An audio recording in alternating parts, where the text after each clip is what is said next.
Hello, my name is Xander from Terrytown, and welcome to your Salem 29 V-Bud. I'm just going to start this off by saying it is a little bit windy, so I do apologize, but I'm going to try to do my best to block it so we can get this video going. But I'm just going to start right up front here with your front power tongue jack. You are going to have a light, just in case you do need to hook up at night. Then you have your up and down to move this up and down. Moving back here, this is giving me a little pull tab that you are able to then pull up and insert a tool to manually override this, just in case this does ever electrically go out.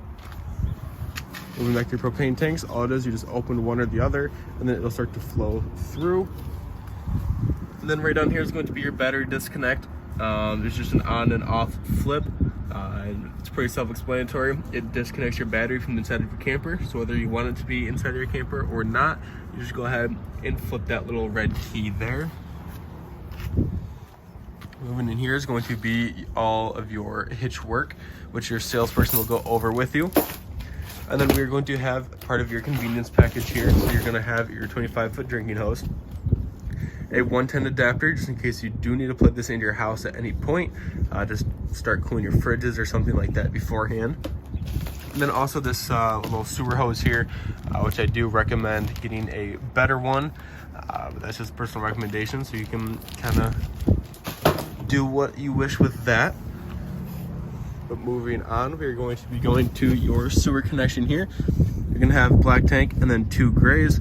Your black tank is going to be for your toilet. Let's see here, I'm going to try to, one's kind of picking up. But like I said before, black is going to be for your toilet, and then your grays are going to be for showers and sinks.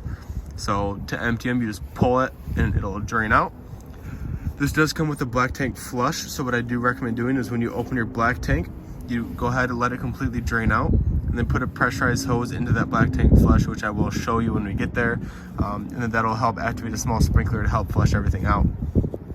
Other than that, when you're done with that, pull the hose out, close your black tank, and then the reason why I do recommend doing the gray tanks last is just because that's the cleanest water out of these two, so it gives your sewer hose one last little flush before you go ahead and put your hands back on there.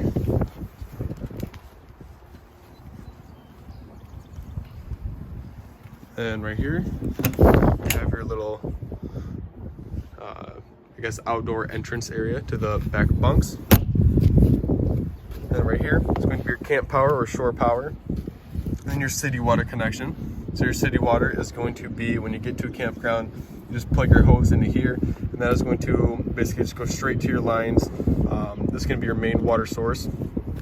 This is a black tank flush, so like I mentioned before, just put a pressurized hose right inside of there, and then that is then going to activate that small sprinkler to help flush anything out. Right back here is going to be your cable and satellite inputs. Just pop this open here. It is still a little glued down, so I'll make sure that that opens when you guys get here. I'm not going to try to force anything beforehand. I'll make sure that it does open. And then up there, backup camera prep and ladder prep as well. And down here is going to be your spare tire. Luckily, it's not going to be like a little donut. It is going to be an actual tire and a wheel to help you get back on the road. Those right here is going to be your stabilizer jack. Same with the front one. I'll show you the crank for that when we get up there to that little cubby. But pretty much just the main thing for that is crank as soon as it hits the ground. And as soon as it hits the ground, do another maybe half crank or so. Just make sure you actually get that pressure on the ground, because if it doesn't have all that pressure, then of course it'll still wobble, and you don't want too much pressure because it's not meant to raise the camper up, it's just meant to stabilize. So right here is your water heater. So your water heater, this is your anode rod. I'll try to block the wind here, but this is your anode rod. This is going to deteriorate over time, just because all the hard water will eat at this rather than your tank, so this will protect your tank. With that, you just put it right inside that hole, and then once it is inside there, sorry, this is weird camera angles, I'm trying to block the wind. Give it a couple seconds. All right, so once that's in the hole, it is a 1 1/16 socket. Just make sure that is nice and tight in there. And then when you're done with that, go to the inside of your camper and turn on the hot side of your faucet. Then that is then going to sputter for a little bit, but that's just all the air getting pushed out of your tank. Once your tank is full of water, or when your hot side of the faucet is done sputtering and has a steady flow, then you can go ahead and turn this on and use it and do what you need to do. And then when it comes time to empty it, you just go ahead, pull the pressure release valve. It's going to hiss, and then when it's done hissing, go ahead, take your socket, pull this back out, and then the water will drain from that hole.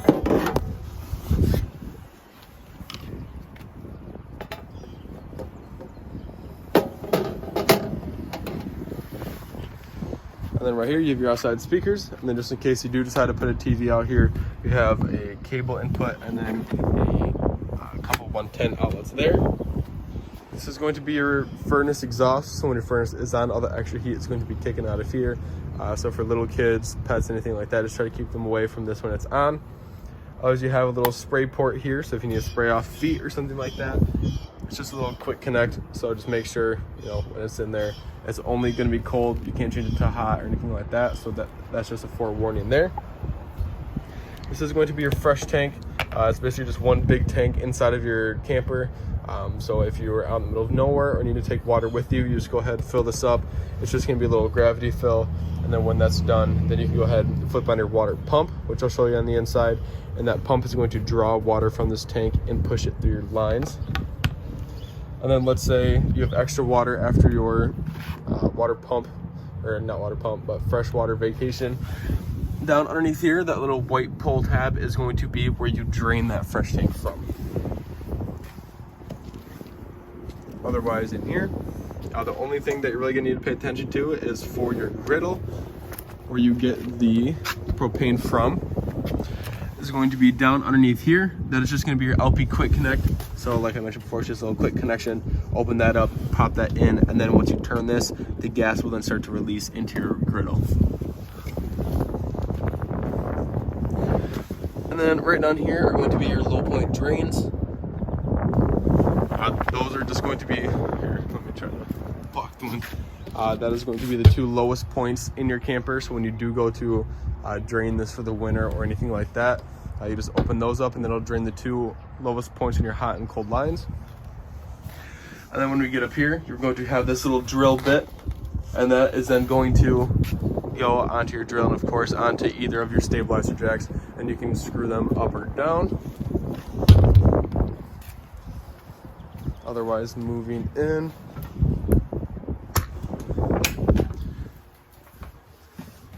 This unit is prepped, it's just not clean, so that's why you see a couple of the extra stuff on the floor. But I'm just using that as a little forewarning. Moving on, you're gonna have all of your readers, so battery reader, fresh tank, black, and then your grays here. It just tells you how full they're getting, so you know when to empty them. Your water pump, so like I mentioned before, if you're gonna be using your fresh tank, go ahead and flip that, and that is going to draw water from your fresh tank and push it through your lines. Water heater switch is right here, so when you do go to, turn on your water, you have water in your fresh tank, or not your fresh tank, in your water heater, then go ahead and flip this on. But otherwise you have two little light switches in here, which this is going to be your awning light, and this is going to be that top light there. Otherwise for your dimmer switch, it's just a tap for the rest of your lights. And then you can tap and hold to dim, tap and hold to brighten. And then you have your slide out and then your awning. For your awning, you're gonna, actually I don't know how far I can actually get this out, but I'm gonna try. So when this is fully extended, you'll see the little extra flaps kind of come down, and then you'll be able to see the black Bart sitting on underneath. Yeah, I don't think I will be able to get this fully extended. Maybe. So there's a flap, and there's a black Bart sitting on underneath. So I can fully extend it. It's not going to stop on its own, so you are going to have to manually stop it. So that's why I mentioned when to stop it, because if you don't stop it in the right amount of time and it keeps extending, it will actually reel in the opposite way and end up breaking your awning. Takes a little while.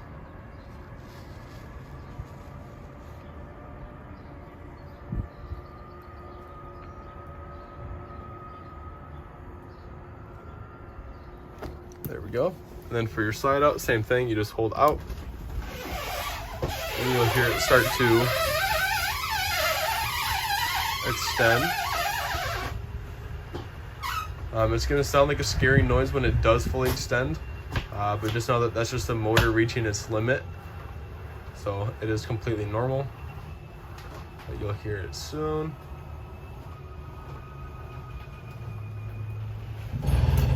So once you hear that little gear grinding noise, you know you are fully extended. And then moving to your keys here, your purples are going to be for your main doors, and these little silver ones are going to be for the extra doors along your camper. Moving on, soundbar, pretty self-explanatory. You just tap to turn on. Then you have modes if you want to switch to Bluetooth or anything like that. You can go ahead and do that through the mode. Otherwise, you have your volume here, mute button. Then you have zone 1 and zone 2 speakers, which you can both turn off or on. As one is going to be inside speakers, zone 2 is going to be outside speakers. And then of course you have your select radio channel switch, and then pause, play, USB, HDMI. Well, you just tap, it says goodbye, and then you're all set. For this, this is just your little space heater. It goes off of electric. So you have your power button here. And this left one is going to be for your time. Goes all the way up to 9 hours there. And then moving on, it has low and high fan speeds, colors.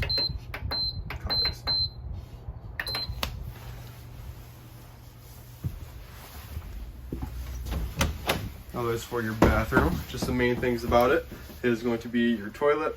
It's just going to be foot flush. You just press down here, and then it will then, of course, flush. And then you are going to make sure you need RV grade toilet paper and toilet solution. The solution is going to help break down solids and smells, and then the toilet paper is just going to help break down easier, just to make sure everything flows nice and easy.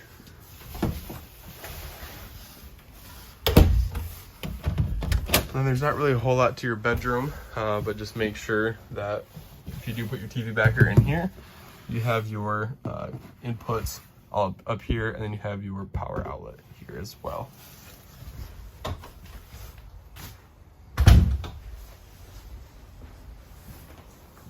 So moving on, we're going to have your microwave here, fan and light.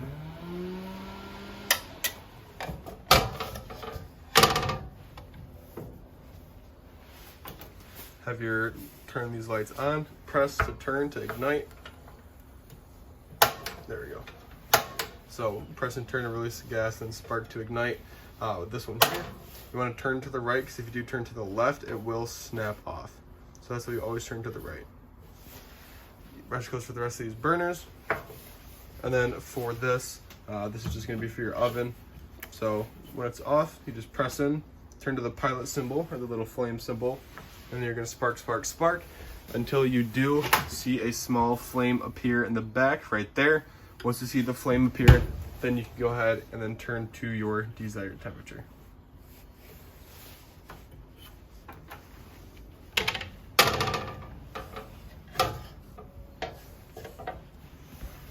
For your refrigerator, it's all going to be right here up top. So you just click the set button until you, of course, set it to where you want it to be. But the higher the number, the colder it does get. And then for your freezer, similar thing, it's just a little dial in the back right there. The farther right it goes, the colder it gets. And if you're locked there, right here is going to be your thermostat. I'll try to get this to focus. So you have fan settings, cool settings, which is your AC, and then you have heat, which is of course your furnace. For your furnace, you do need your propane on to use that, but then besides that, everything else goes off of electric. And right down here is going to be your carbon monoxide detector. That's always going to run just as a safety feature. So when you do go to lock up, make sure your battery disconnect is off and that green light is off. Just like I said before, you don't want it to drain any of your batteries because it does always run. So when you turn your battery disconnect off and everything else is off, just double check that that green light is off. Otherwise, this is just your bunks here in the back. So just read the instructions. Last bunk down, first bunk up. So then make sure this is all the way up here. But then first bunk down, grab this, drop that. And of course you drop your bed, and then same goes for this one. You drop this one back down like that. Other than that, you leave those up, fold this up, and then of course put your mattress back there, and you have your wide open space like that. Otherwise, let me click. Oh, of course, here it is. So what I just did there is another little flip to turn these on and off, as long as your switch is on. But then right down here is going to be your breakers and your fuses. Your breakers are going to be labeled just like a house would be, and then your fuses, I do recommend bringing some extras along with. That's just a personal recommendation. You are more than able to not bring them along, but if you do decide to, then I do recommend bringing or picking them up at like an auto parts store or anything like that. But besides that, the last thing I want to talk about is your AC vent here.